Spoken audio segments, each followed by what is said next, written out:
Hello, I'm reading Evie, and today I'm going to be talking about the book I just finished, The Pocket Wife by Susan Crawford. So, the plot is Dana Catrell is horrified to learn she was the last person to see her neighbor Celia alive. Suffering from a devastating mania, a result of her bipolar disorder, Dana finds there are troubling holes in her memory, including what happened on the afternoon of Celia's death. As evidence starts to point in her direction, Dana struggles to clear her name before her own demons win out. Is murder on her mind, or is it all in her head? The closer she comes to piecing together shards of her broken memory, the more Dana falls apart. Is there a murderer lurking inside her, or is there one out there in the shadows of reality waiting to strike again?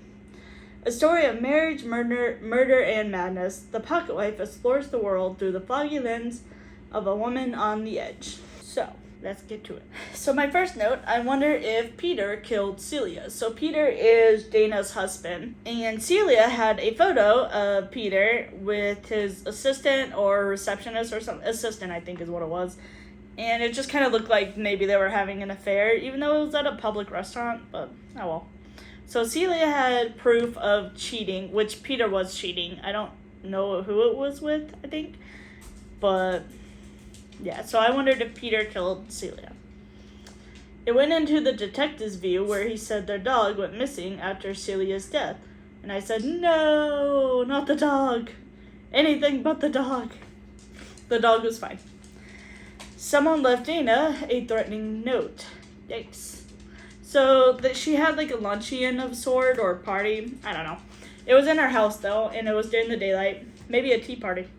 No, and then she was cleaning up after everyone left, and it was just stuck somewhere, a threatening note. I wish I wrote down what it said. It was a little weird, something about birds or something. I don't know, maybe a bird pun. It was real short, simple and sweet, but... And then Peter gives no cares about this. So he's pretty useless in this book. He reminds me of the horror genre where all the spouses are just terribly useless and never believes them. Same with Lifetime movies. The detective's very own son has his fingerprints all over Celia's car.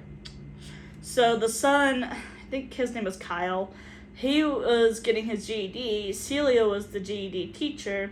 So she gave him a ride home one night, but his fingerprints were also like in the glove department. So that was a little weird. It turns out he just looked for a napkin or something, I guess. I don't know. It was something innocent. The dog came back the next day, at least. It was very noteworthy. So I think he just ran away in all the commotion. So I don't know if it's the audiobook or what, but it seems nobody finishes a sentence. It's sort of frustrating. If anybody has the physical copy or an ebook, let me know if that's that way in that copy too. Super annoying. I have an example later on because it irritated me to no end that I wrote it down twice. So how evil of Peter to let her new stray kitten out. So she had a cat, I think her name was Socks or his name was Socks or something. It was just a stray cat she just found a day or two ago. And when she was in the hospital for something that I'm gonna mention later, Peter just went and let the cat out so the cat would run away. The cat was okay though.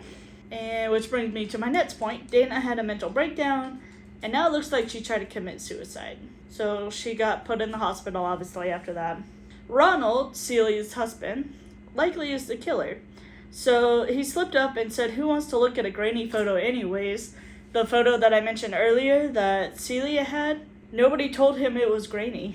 He supposedly never saw it too. So he's either embarrassed and knows it's suspicious if his wife had an affair and is now dead.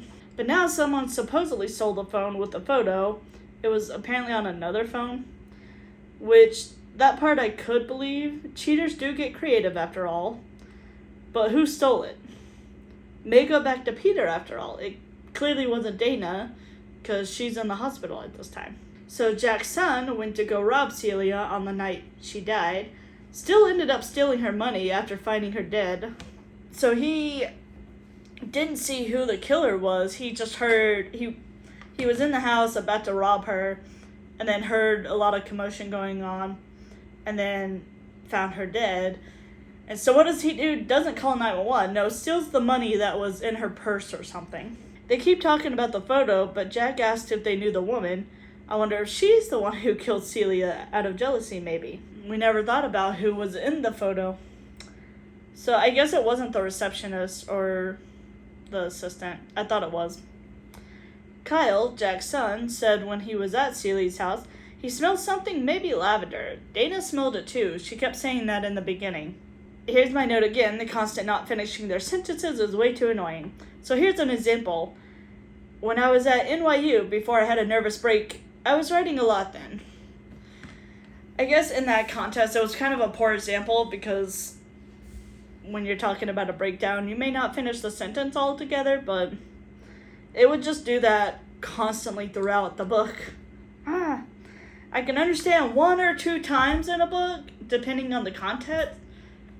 It was like the audiobook kept getting cut off. It's very annoying. I almost just gave up on it. Lenore is the woman in the photo. So I didn't write about her, but she was the assistant prosecutor. And we didn't know much about her, but what we've seen through the detective's eyes, Jack. So they're not really friends either, but she kept pushing for him to close the case. So it was a little weird, because why would they care about this particular case too? But that would be why. So Lenore killed Celia, and maybe that's, I said that, maybe that's why she keeps pressuring Jack to make an arrest. It was. Maybe Dana and Jack are gonna get together. That'd be nice. She deserves someone better than cheating Pete. It did seem like they were gonna maybe get together. It did seem like she was leaving Pete, so that was good, because I don't like Pete. That is all my notes. I would maybe recommend the book. It's an okay read for like a day, on like an audiobook. If you read quickly, yeah, for a physical copy. For a physical copy, it would have taken me a lot longer than a day, but oh well. Other than that, it was a good book. It was a good book. I don't know, maybe like a 3 or 4. The constant not finishing the sentences, to me, is just kind of poor writing when you do it every few minutes or so. Couldn't stand it. Could not stand it. Other than that, let me know what you thought, if you hated it or if you liked it. Let me know.